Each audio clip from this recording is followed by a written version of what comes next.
आप सबको धन्यवाद देती हूँ।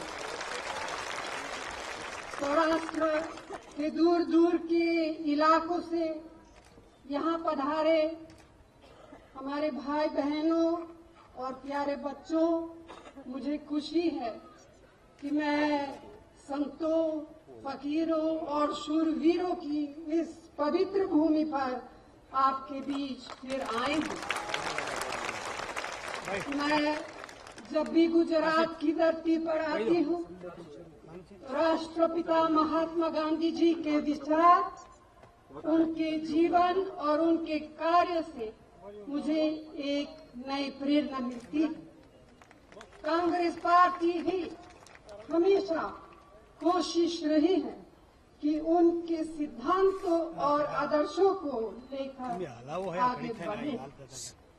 दुर्भाग्य की बात है कि आज जो लोग इस बात का दावा करते हैं कि उन्होंने पिछले एक दशक के दौरान सब कुछ किया है, लेकिन अपने इतने लंबे शासनकाल के दौरान भी सौराष्ट्र के लिए सिंचाई की योजना बनाना भूल गए।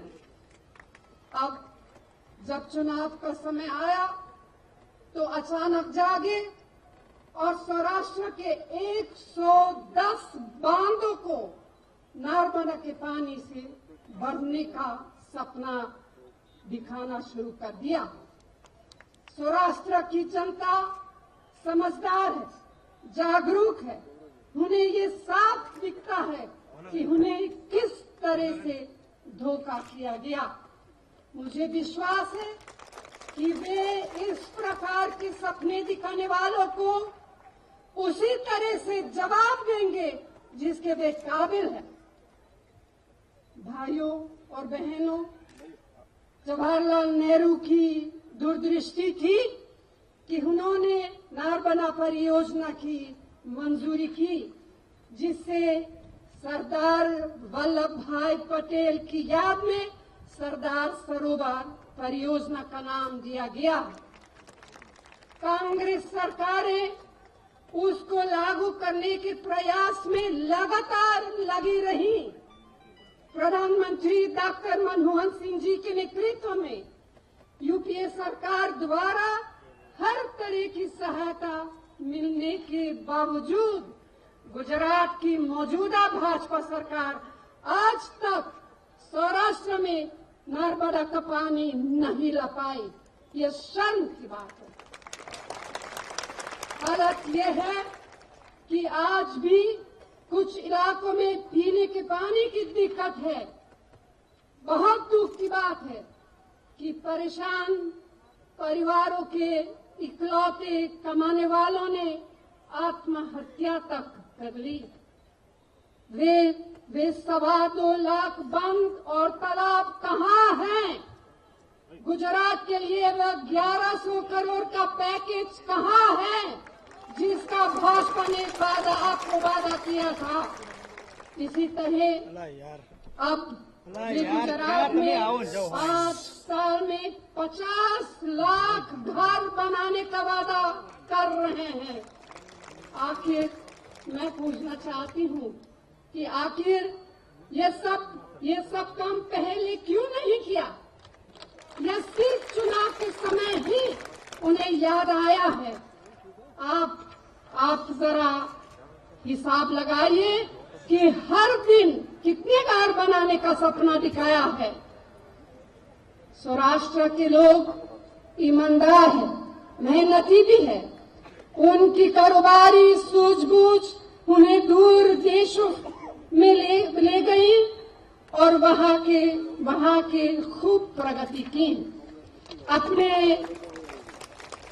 निर्माण कौशल के कारण सौराष्ट्र ने अपना नाम अंतर्राष्ट्रीय स्तर पर बनाया। कांग्रेस सरकारों ने ही लघु उद्योग की स्थापना में मदद की।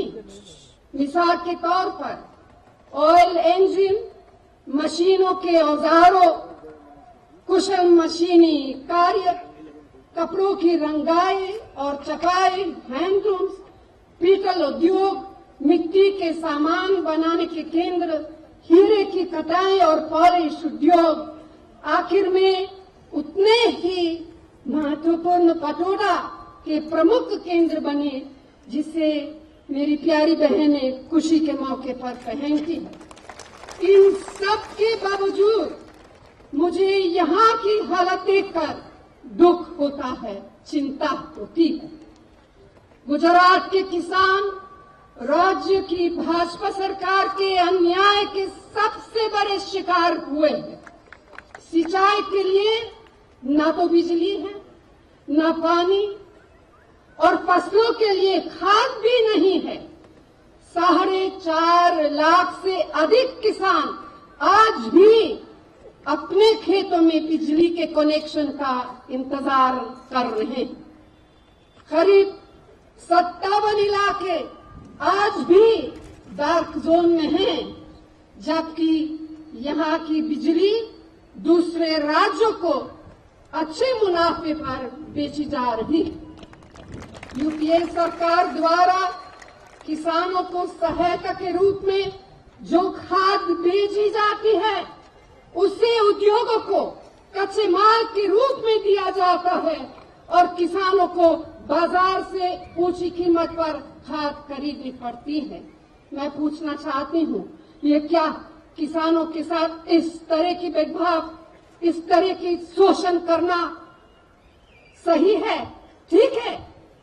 बिल्कुल नहीं, ये बिल्कुल गलत है। आपको शायद याद होगा कि यूपीए सरकार ने किसानों के कार्ड माफ किए, लेकिन उसके बावजूद गुजरात के किसान और राज्य सरकार की जन विरोधी नीतियों के कारण आज भी कर्ज की चपेट में हैं। यहाँ स्वास्थ्य और शिक्षा संस्थाओं की कमी क्यों है?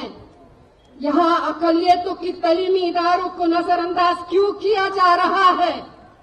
क्यों आपके प्रदेश के करीब 43% बच्चे कुपोषण के शिकार हैं? यही नहीं, 10 लाख से भी ज्यादा युवा बेरोजगार है। फिक्स पे के नाम पर अस्थायी मजदूरों के अलावा दूसरे कर्मचारियों का भी शोषण हो रहा है। मेरी प्यारी बहनें, जिनका परिवार और समाज के प्रति बहुत बड़ा योगदान है और वे लगातार संघर्ष भी करती रहती है, उन पर भी अत्याचार और शोषण हो रहा है। कानून व्यवस्था को ताक पर रख दिया गया। 11,000 करोड़ की सागर खेड़ू योजना के बावजूद मछुआरे समुदाय की आर्थिक स्थिति में किसी तरह का सुधार नहीं हुआ। बेरोजगारी के कारण ये लोग को पलायन करना पड़ता है। यूपीए सरकार द्वारा कल्याण के लिए दिया जा रहा पैसा और बढ़े हुए वैट के रूप में जो वसूला जाता है, वह सारा पैसा आखिर कहाँ चला जाता है, ये आप उनसे पूछना चाहिए और चुनाव का दिन सही जवाब देना चाहिए उन लोगों को। आपको ये जानकर आश्चर्य होगा कि यूपीए सरकार से शहरों में सड़क, पानी, बिजली, शिक्षा और स्वास्थ्य जैसी बुनियादी सुविधाओं के लिए जवाहरलाल नेहरू शहरी नवीनीकरण मिशन के अंतर्गत मिला राशि का करीब 16% गुजरात के केवल एक ही विधानसभा क्षेत्र में खर्च कर दिया जाता है। मैं उस विधानसभा क्षेत्र का नाम लेना नहीं चाहती हूँ, लेकिन आप जरा समझिए कौन सी विधानसभा के बारे में मैं बात कर रही हूँ। तो आप ये भी सोचिए कि क्या इस तरह के काम, क्या ये गुजरात के दूसरे शहरी क्षेत्रों के साथ अन्याय नहीं है? बिल्कुल अन्याय है, बिल्कुल गलत है। अफसोस की बात है कि लोग किस तरह अपने राजनीति स्वार्थ के लिए गलत बयानी कर सकते हैं। मिसाल के तौर पर हमने सौराष्ट्र को बेहतर और लंबी रेल लाइन दी, जबकि वे कहते हैं कि रेल लाइन की लंबाई में कमी आई। छोटी लाइनों को बड़ी लाइनों में बदला गया है और अब सोमनाथ भी रेल के माध्यम से पूरे देश से जुड़ा हुआ है। बाजार मूल्य पर कपास की खरीद के लिए यूपीए सरकार ने सीधे तौर पर दखल दिया है, लेकिन वे गलत प्रचार करके गुजरात की जनता के साथ सबसे बड़ा अन्याय कर रहे हैं। उनको जरूर आत्मचिंतन करना चाहिए। गुजरात और सौराष्ट्र के विकास में कांग्रेस के योगदान को स्वीकार करना चाहिए।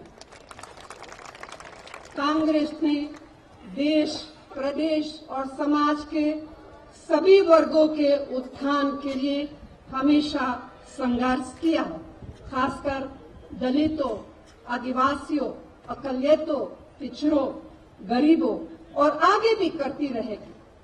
कांग्रेस जो कहते हैं वो करती है। आज गुजरात के विकास में एक क्रांतिकारी बदलाव लाने की जरूरत है, जिसे कांग्रेस ही ला सकती है।